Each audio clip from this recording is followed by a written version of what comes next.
Querigma, formación integral en la fe.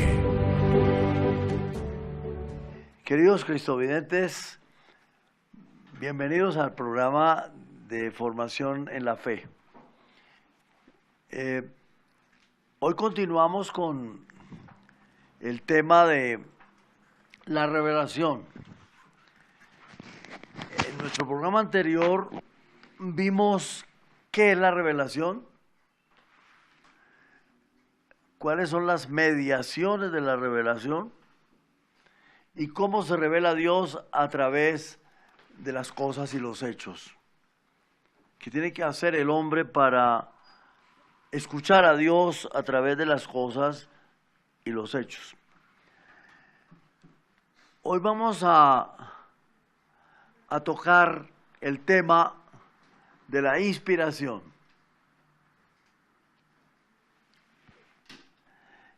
Y si nos alcanza el tiempo, a introducir el tema de la palabra, porque el concilio dice que la revelación se da entre hechos y palabras intrínsecamente unidos.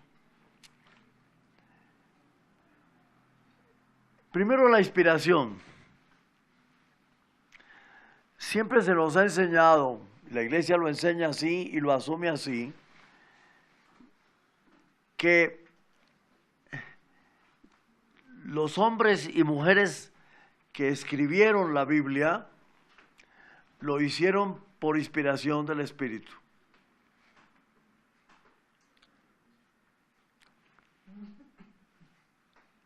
Que la inspiración es absolutamente necesaria para que se dé la revelación. Entonces, ¿qué es la inspiración? Podemos definirla diciendo que la inspiración es una cualidad, pero una cualidad inherente a la fe. Es una cualidad que todo el que tenga fe la posee. Por el hecho de tener fe, tiene inspiración. Entonces, podríamos decir que la inspiración es una cualidad inherente a la fe,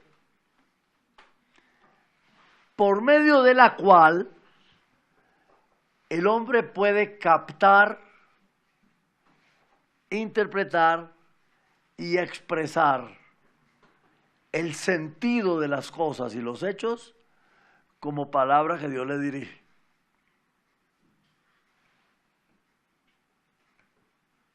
Entonces, sin la inspiración del Espíritu, el hombre no puede ni captar, ni interpretar, ni expresar nada.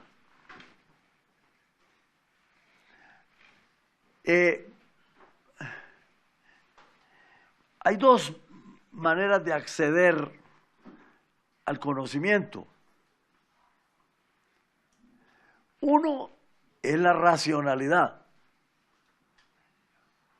Entonces, el pensamiento crítico, analítico, nos permite acceder al conocimiento científico. Ese procedimiento es más bien inductivo-deductivo. Yo someto a análisis una cosa y una vez que lo he examinado críticamente, deduzco de allí la verdad sobre esa cosa. Entonces, ese conocimiento racional produce la ciencia. Pero no es el único acceso al conocimiento. Hay cosas que no se pueden conocer por la razón. Hay cosas que se escapan al control de la razón. Dios, por ejemplo, tenemos hasta cierto punto acceso a Él a través de nuestra razón. Pero nunca la razón humana podrá comprender totalmente a Dios, porque Dios es misterio. Y desborda todo concepto. Todo intento de sistematización se sale de allí. El mismo San Agustín, cuando escribió el tratado de Trinitate, que es el primer tratado extenso de teología sobre el misterio de la Trinidad Divina, colocó al final de su obra estas palabras: ¿has comprendido? Entonces no es Dios. Dios es más que cualquier explicación. Dios no cabe en una definición. Dios no le cabe en la cabeza a nadie, porque es un misterio infinito. Se puede experimentar, pero formularlo en términos racionales no es posible. De modo que cualquier intento, cualquier esfuerzo de la razón tiene que ser entendido como un esfuerzo del hombre para aproximarse de alguna manera más adecuada al misterio, pero no como explicación total del misterio, porque eso no es posible.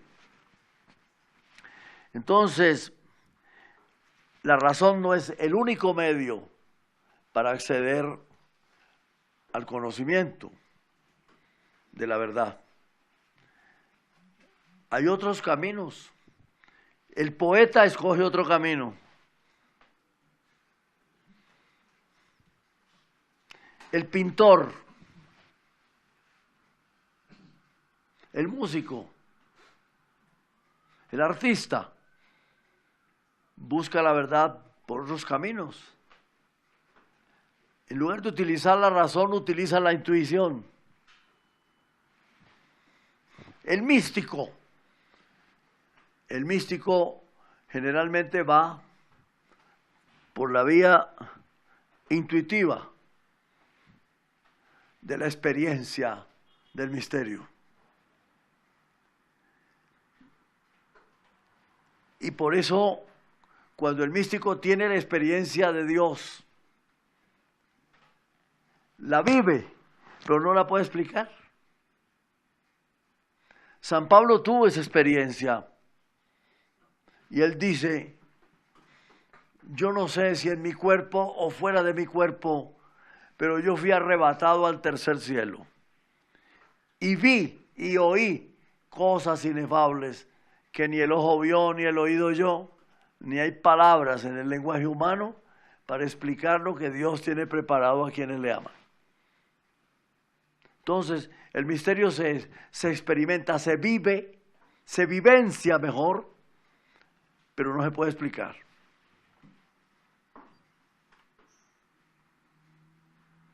Entonces, el místico, el poeta, el artista, van por otro camino buscando la verdad, ¿cierto? Por otro camino. Por ese camino se llega a la sabiduría.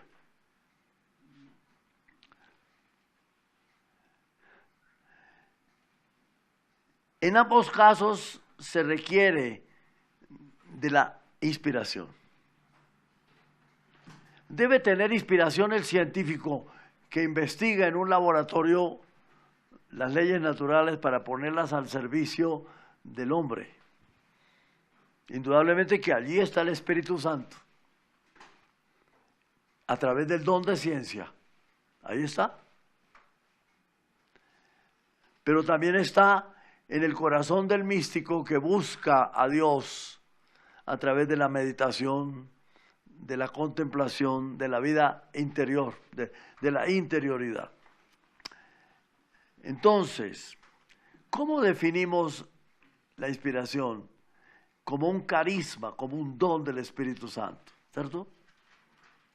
La inspiración es un don del Espíritu Santo. Es una capacidad, es una habilidad, es una cualidad propia del que tiene fe, inherente a la fe, por medio de la cual el hombre puede descubrir el sentido salvífico del mundo y de la historia como revelación de Dios. Dicho de otra manera, la inspiración es el don del Espíritu por medio del cual el hombre puede captar, interpretar y expresar el sentido de las cosas y los hechos como palabra que Dios le dirige. De modo que sin la inspiración no puede haber revelación.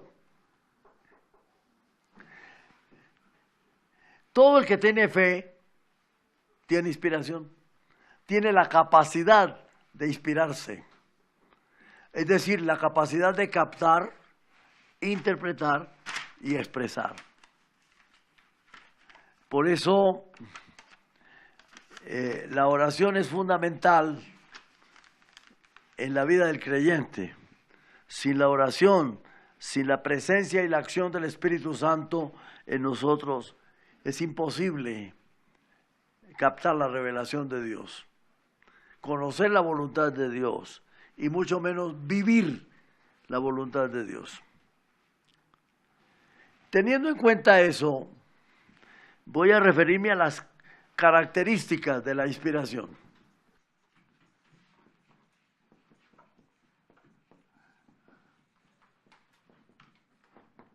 Primera, no hay inspiración colectiva. No se puede decir que haya un grupo inspirado. No hay inspiración colectiva. La inspiración siempre la da el Espíritu a las personas, individualmente, ¿no? Hay entonces inspiración dada a un individuo, le da la inspiración a usted. Pero hay una diferencia importante aquí. No se la da para usted, sino para la comunidad. O sea, se le da al individuo, ¿no? Dada a un individuo para la comunidad. Para la comunidad. O sea, el beneficiario de la inspiración es siempre la comunidad, ¿no? Pero no es la comunidad la inspirada. Dios le daba la inspiración a los profetas de Israel, pero no era para ellos, era para el pueblo. Dios inspiró a Moisés, pero no para él, para su pueblo. Dios inspiró a Abraham, ¿no? Pero no para él, para el pueblo. Entonces la inspiración es dada a un individuo, pero no para el individuo mismo, sino para el servicio de la comunidad. ¿Eso queda claro? Bueno, entonces, es la primera característica, ¿no? La segunda característica la estudiaremos tan pronto regresemos de la pausa.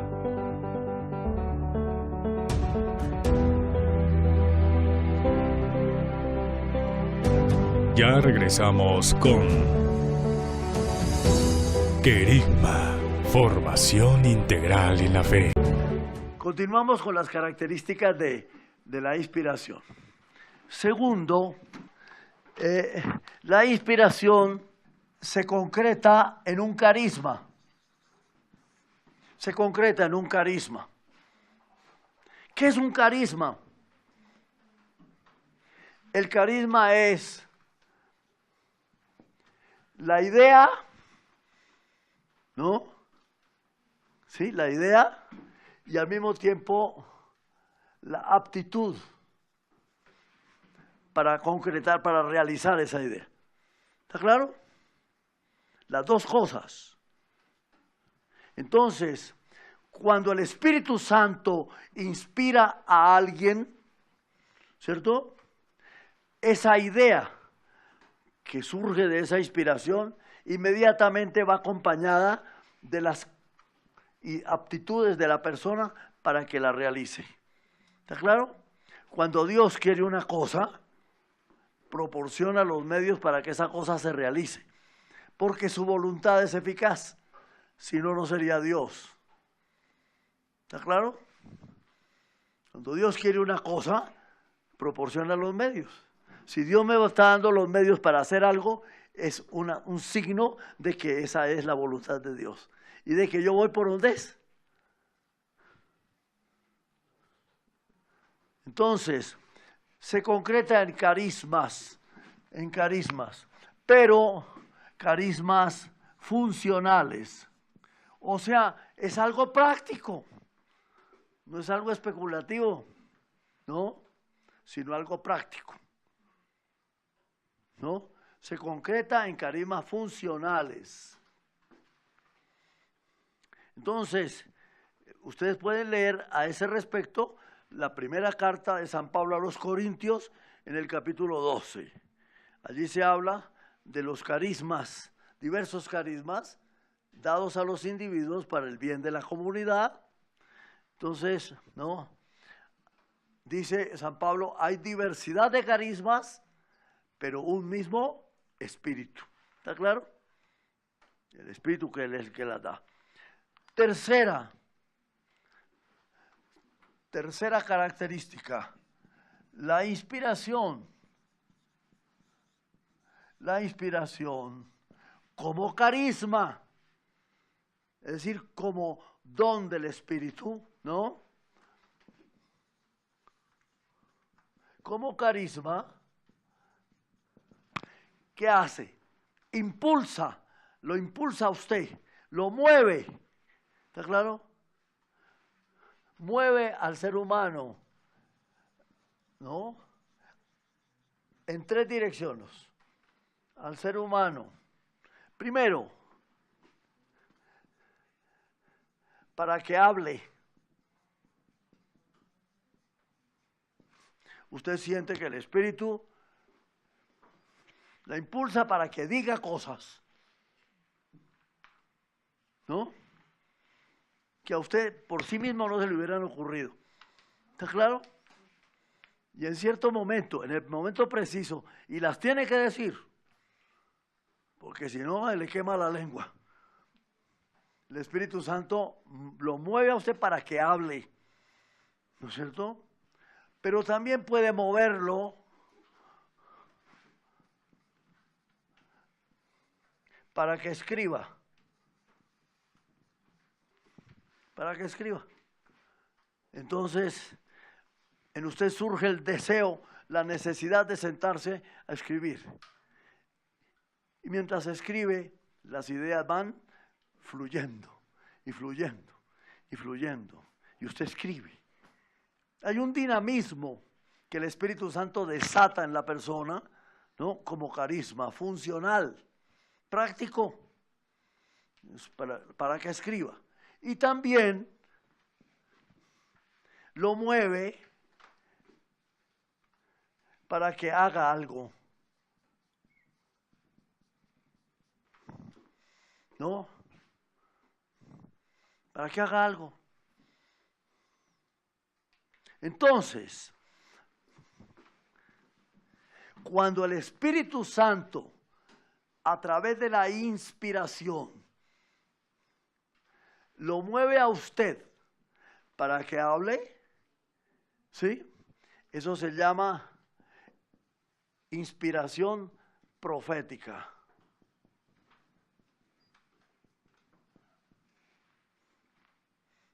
Claro que le hacía a los profetas, vaya y diga esto. Hable.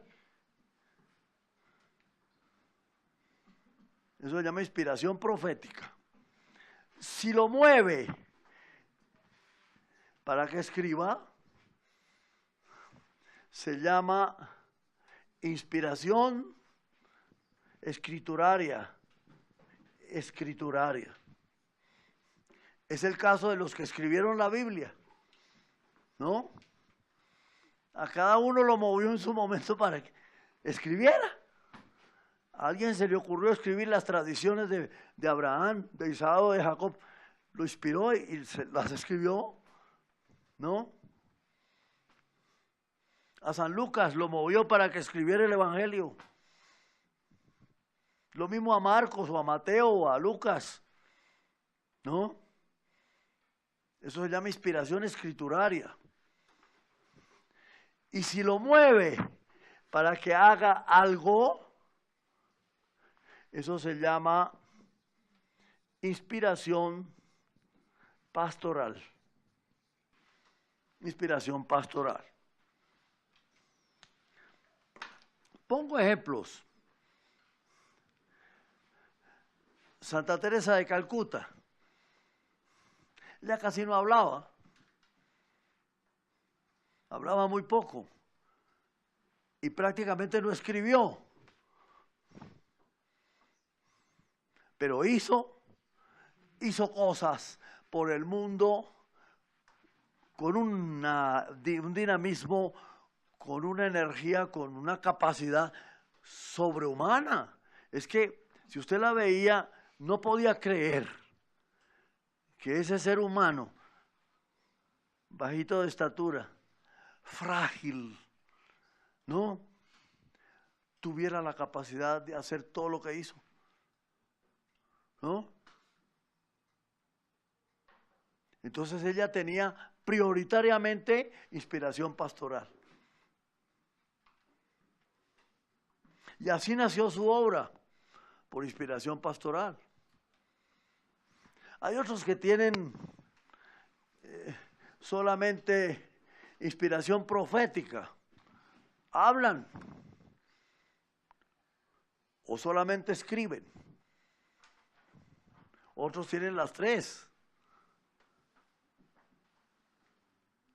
Juan Pablo II tenía las tres inspiraciones. Hablaba, escribía y hacía cosas. Lo mismo pasa con Santidad Francisco. Tiene la inspiración profética, escrituraria y pastoral. Entonces, hablan, escriben o hacen algo. ¿Cuál es la suya? ¿Usted cómo siente que el Espíritu Santo lo mueve? ¿Le inspira para que diga cosas? ¿Le inspira para que escriba? ¿O lo mueve a hacer algo? Mucho cuidado con la inspiración. ¿En qué línea va? Porque por ahí va la voluntad de Dios para usted. Y por ahí va también la misión o la vocación para la cual Dios le creó. No se le vaya a ocurrir hacer lo que Dios no le inspira.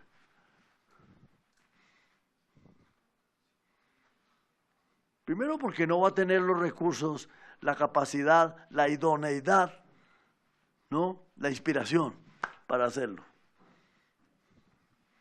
Los carismas no se raponean. Los carismas se reciben de Dios. Son dones de Dios y nadie los puede usurpar. ¿Está claro? Ni dárselos a sí mismo.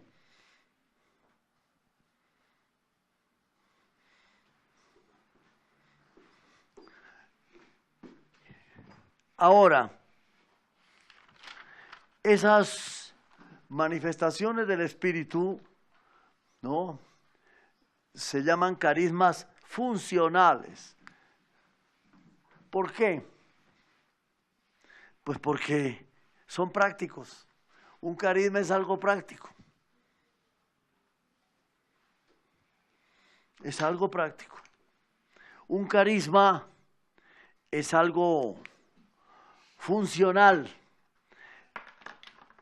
Es salvífico porque redunda en beneficio de la comunidad, ¿no? a través del que habla, Dios instruye. Lo mismo a través del que escribe. Y a través del que hace algo, Dios produce verdaderos milagros. Entonces, si revisamos, por ejemplo, la vida de la Madre Teresa, Santa Teresa de Calcuta, vemos cómo ella, cuando llega a la India, llega como religiosa de otra comunidad para atender allá un centro de ancianos. Pero ella se da cuenta de que en las calles de Calcuta la gente se muere tirada en la calle. Hay muchos pobres, abandonados, miserables, que se mueren en la calle. Ese es un hecho. Dios le habla a ella a través de ese hecho. Ella capta lo que Dios le dice. Ella siente que Dios le dice, haga algo por esta gente, porque por ellos nadie está haciendo nada.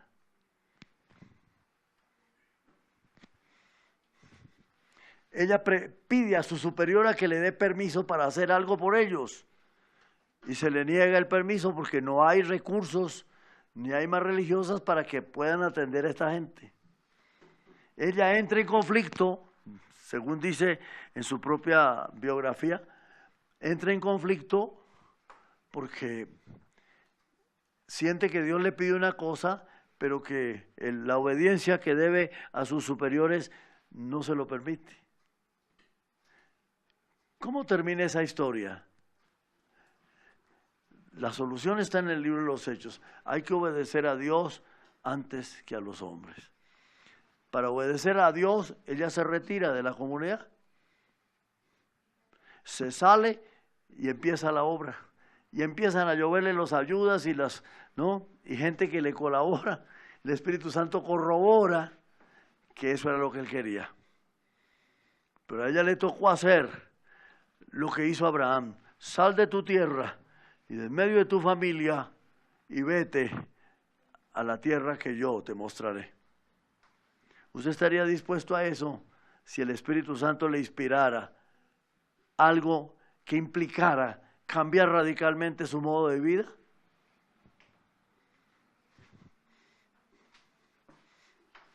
Piénselo. Porque a muchos nos ha pasado así. Bueno, continuaremos con el tema.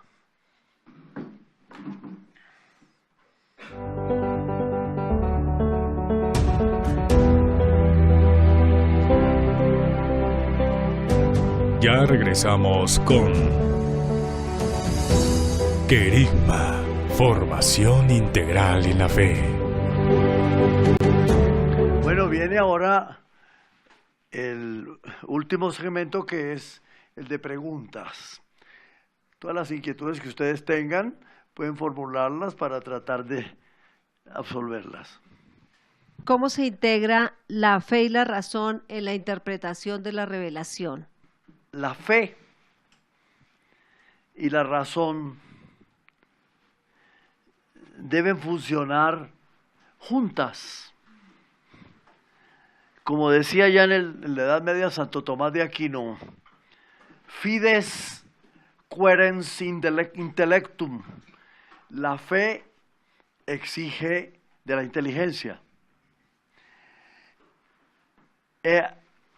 La fe tiene que ser razonable, no racional, sino razonable.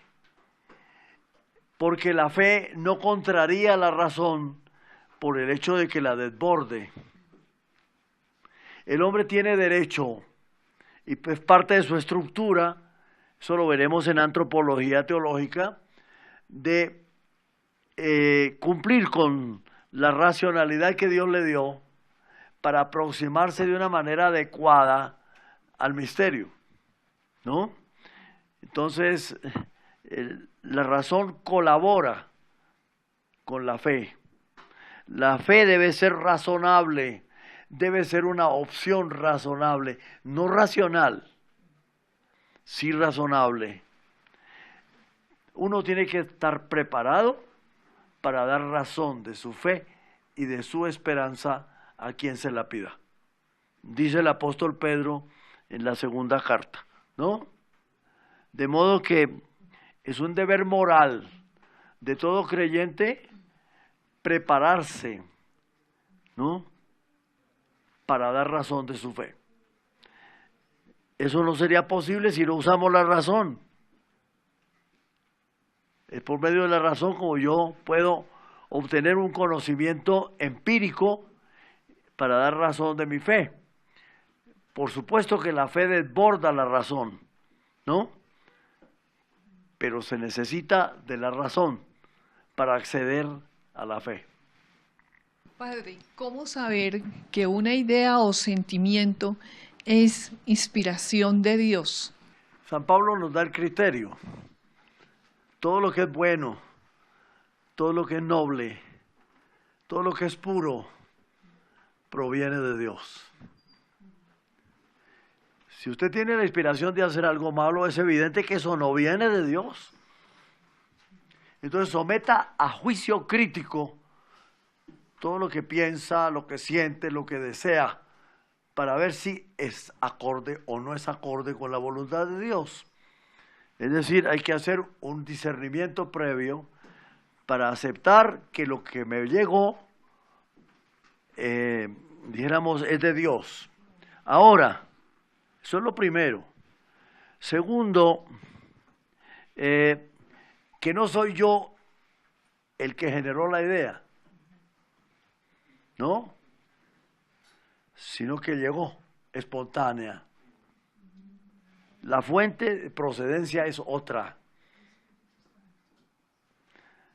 Tercero, que Dios proporciona los medios para que eso se realice. Porque la voluntad de Dios es eficaz. Entonces, se requiere mirar lo que llama la iglesia los signos de los tiempos, a ver qué está diciendo Dios ahí. Es la misma vida la que corrobora la autenticidad o la inautenticidad de una inspiración. ¿Qué pasa si me niego a aceptar esa inspiración? Te colocas fuera de la voluntad de Dios. Sencillamente. Es eso. Porque el hombre debe vivir para hacer la voluntad de Dios. Si la inspiración es auténtica, es una revelación de Dios para ti, ¿no? Entonces, tú estás obligado moralmente a hacerlo. Si no lo haces, te colocas en rebeldía frente a Dios. Es decir, te colocas en la dimensión del absurdo, porque eso no tendría sentido para ti. Nada que sea contrario a la voluntad de Dios tiene sentido. ¿Cómo podrías pensar en que te vas a realizar así como persona? Imposible. Por lealtad a ti mismo, porque tú quieres ser feliz y realizarte, debes hacerlo. Bien, como parece que no hay más preguntas, entonces nos despedimos hasta el próximo programa, en que seguiremos hablando de la revelación, pero ya abordando el tema de la palabra y los lenguajes en la revelación escrita. Que Dios los bendiga. Gracias.